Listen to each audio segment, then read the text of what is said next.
I want to loop back to something you mentioned a moment ago, and that's BearGuard. That's your platform, Mhm. and it runs every billing cycle. It's not a one-time review. So maybe walk us through what actually happens every month and how that ties into the governance process.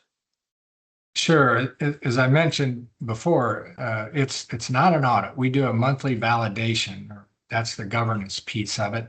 The carriers are charging the correct rates for the services for the contract, that they're not overcharging for one-time fees or surcharges, which we see often. And that basically what we do inside of BearGuard is we start by building an inventory of telecom services for each location and each service, and then we look at that and attach a monthly amount to it. So we, based on the contract, we know what you're supposed to be paying for a service at a location. And then when we look at it from the invoice that's coming in, we match it to that and make sure that it's not being overcharged. And you might ask how we do that. Well, we go on the carrier's online portal to download a CSV file, and then we look at that, and it's a line item detail report. So it comes with individual amounts for every service that is being charged on that invoice. And then we match that against the inventory that we had already built inside of BearGuard. And within 5 seconds, we create a the secret sauce, the red, green, yellow report out of that. And each line item that is green means that it matches to the penny of what we thought it was going to be charged. And that's what was charged. If it comes back as yellow, then it's off, but within a margin of error that both us and the customer agree to. And if it comes back as red, then we know those are the line items that we really need to look at and that something is really amiss. Now, still could be a correct amount. Let's say, for example, a customer orders a new service and doesn't tell us, then we don't have it in inventory. But then what happens is we fix our inventory to match that once we investigate it and identify it. So by that means, it's also a real-time auto validating, auto updating inventory of their telecom services, which is another benefit of BearGuard. But then we also don't have to waste our time looking through thousands of lines of detail to find the errors either. They actually pop up and they're at the top of the report. And that's how we're able to identify and start the management process for getting them disputed and get the credit back. You shared with me previously, Bill, that you've built a team with deep carrier side experience. I believe Rick Ryan spent time Mhm. at AT&T and CenturyLink, and Julie Rivard spent about 21 years, I believe you said, at AT&T. Why are their backgrounds specifically important to you when building out Bearstone? Sure. Yeah, it was real important that we get experience from all sides of it. And with those two individuals, they both have, from the account rep side, experience in dealing with enterprise customers and the complaints that the customers have and how to respond to those in a caring way, and to understand not just from their side before, which they didn't know what was really going on. Now they know what's going on behind the scenes, and they can help that customer even better because of that experience, get to a solution and recoup those errors on behalf of the customers. Let's dig into the client experience for a moment. So, when a new client comes on, walk me through what the first 90 days looks like. What are you establishing? What do you typically find early that surprises them? What are the quick wins? Sure. It's one of the first things we do is we ask for at least 3 months worth of invoices, just so we have something to help build what's going on currently. We also ask for copies of their contracts that are in force. And again, they may be older contracts that are expired, but if they're still in force, they're still being charged that, and any amendments that they've signed on behalf of that. So we help to do that, or use that to create that inventory and the amounts that we're putting in there. And then we also ask for any documentation, emails or spreadsheets that that the customer and the carrier were used during the negotiation process. Because as you know, when you actually get a contract and sign it from a carrier, it doesn't have a rate on it. It has a discount amount off of a tariff that's referenced on a website somewhere else at a different time in place. So I want to make sure that the documents that that customer was swapping back and forth with the account manager actually equals the same amount as the discount on the contract. And then after creating the inventory, we begin importing some of those invoices to see how it looks and see where we're at from that standpoint. So, and from that, we build what we would use for our first initial discovery call with that customer to be able to go over with them the services they have and some initial immediate wins that we'll find, like, hey, you're obviously paying too much for this one service. We'll find that stuff on the first one and go back as far as we can. But then we set the stage for making sure that they have the right inventory and the right locations that we've done to build their inventory. So after that baseline is established, past that first 90 days, what does ongoing support look like? Sure. Yeah, this is really where the rubber meets the road for Bearguard. So our process, once we get past that initial 3 months stage, is to do the governance to make sure that ongoing, every invoice that comes in, we're looking at with the red, green, yellow. We're disputing, identifying and disputing those errors when they come up with the carrier on the carrier's form, and then tracking that credit until it hits the account for the customer. So we're following all of that on their behalf at no additional cost to them, so they don't have to deal with that. And every month we have a call with them to identify the new charges that we found that we're disputing, where the ones that are in flight are, and then any credits that have hit, we provide a report for that too, and make sure the customer is aware of how much we're actually recovering on their behalf. I think this might be a good time to ask you about a case study you have with a multi-brand retail portfolio. I believe it was a 30-month engagement. And without naming the client, can you walk us through what you found and what happened next? Sure. Yeah, it was a large retail customer with over 400 locations. And as was common, they had initial contract for telecom services that was signed about 10 years prior to the point of our engagement.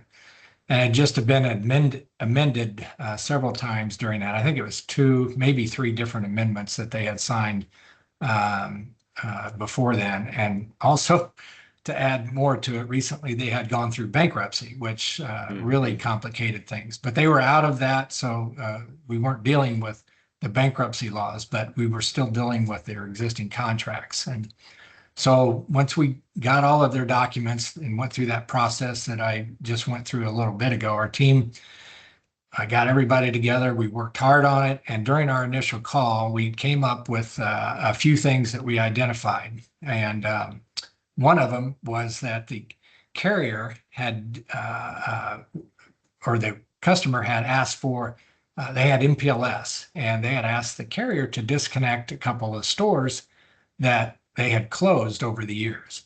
And with MPLS, as you may or may not be aware, there's a port and access fee. And we found several locations where they had disconnected the port, but left the access. And they both came on separate invoices. So unless somebody was matching this 2,000 line invoice with this 2,000, you would never have found that. And some of them had been requested to be disconnected over a year ago. So that was a big find. And again, if you don't have something like Bearguard, there's no way you would have been able to find something like that. And one of the other things we found is that per the contract that was signed in one of the amendments, they were they had 10 conference room phones for their headquarter locations. And in the contract, it was stated that they were to be charged $30 a month for those. But when we saw the invoices, they were charged $300 a month, not 30. Oh, wow. And they had had them installed for over 3 years. So it ended up being a multiple thousands of dollars. But as you know, you can only go back usually 6 months, maybe a year on some of them. But and then we found some voice services for that customer as well, that they were being charged a minimum amount that they weren't meeting. But we also found that in one of the amendments, that minimum amount had requirement had been removed, but it wasn't on the billing. So those were three big things that we found and created this case study for them. And that was huge what we were able to find with them. Yeah, that kind of sparks a thought. Maybe thinking about all your engagements or across all your engagements, is there a category of billing error or something that you see more often than not, something that's consistently showing up and maybe clients didn't even know was there? Well, yeah, most of them they don't know are there, but one of the most common is for a multi-location company is still getting charged for services at that location, even after they closed or moved out, or even just disconnected services at that. Maybe they kept others, but that seems to be one of the most common that we see. And then another one is just straight rate increases that are being charged across the board with no cause. That's a big error, and the carriers still try to justify it at times, believe it or not. They throw a 3-month service charge on their over 1,500 locations. At one time we found that and went, what is this? And oh yeah, we're charging all our customers that. And it took a while to fight, but we went back and they finally took it off. But if you're not willing to identify it and fight, they just got charged to the other customers. Here's a skeptic's question, maybe. If you find the errors and you get the credits, why isn't the problem solved? Why does the client need ongoing governance after year one, let's say? Well, that's a typical mindset of many of the companies and those that perform audits, and why I fought against audits so much at Simon, my time there, because I knew they were continuous. There were errors every month, whether I'd fix this and I'd be back in the same boat next month or a couple months down the road, and there's no real rhyme or reason to it. It's just the errors just keep showing up. But I'll give you another example of one of the most mystifying errors that we've been able to cover using BearGuard. Is that we were looking at an April invoice for a customer, and this account was normally about $4,800, and it would go to 45 and maybe just a little over 5 at different times. But the April bill came in a little over $6,000, and so looked at the red, green, yellow report, and there were 6 line items that were in red that had an extra charge of about $400 and some dollars. And when we identified it and looked in it, the detail showed that there was an internet line charge for $400 for the April, which made sense. But then there was another line item that added another $400 for that same internet line, and the date was for October of the previous year. And it was like, where did this come from? And of course, naturally, we looked back to the October invoice. Did they actually? Yeah, and it was paid. It was there.